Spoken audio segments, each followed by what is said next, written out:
My recommendation for this week is going to be That Time I Got Reincarnated as a Slime.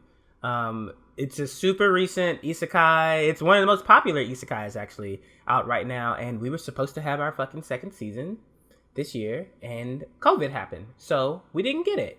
But as far as isekais go, this one is just, how do I put it? It's definitely like action adventure, but it's so chill. It is just a fun show to just sit back and watch. The stakes are relatively low, simply because, of course, it's an isekai. We have an overpowered protagonist. But as you go through the series, we're introduced to people who are hands down way more powerful than the protagonist. And then the protagonist has to approach things in different ways to basically be like, I can't just go through and just mollywop everyone. Like, I have to figure out a way to befriend this person or network, and let's say I want this nation to come in and this and one of my favorite things about the series altogether is the world building, and how even though like it starts off with them like focusing on like a small village, then they open it up to the surrounding area with the forest, and then they open it up to the country next to them, and then they open it up to the continent, and then that's only like one continent. So the pacing of the world building is phenomenal, at least for me, because it doesn't give you too much to deal with at one time. You always know that something else is coming, but while they deal with the problem at hand,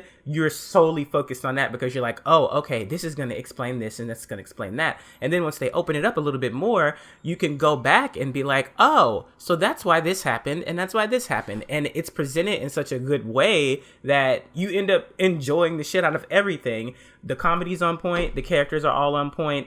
And it definitely has, like, you know, the underlying themes of, like, you know, racism.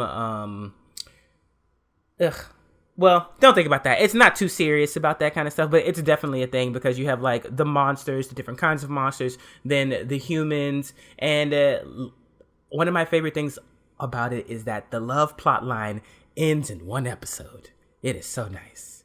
I don't have to worry about him thirsting or crying over a lost love. They wrap it up immediately in a way that I did not think they were going to, but he's not gonna love anybody else. It's over.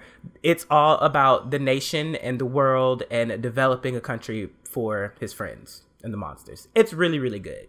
I highly recommend it. Double recommend. That was a fun season. I am very irritated that COVID has disrupted so many of the good follow-up seasons that we were expecting this year. And it got approved for what, like two more seasons, like Shield Hero. So if that doesn't tell you that it's good, then I don't know what will. But yeah, that time I got reincarnated as a slime. Rimuru Tempest.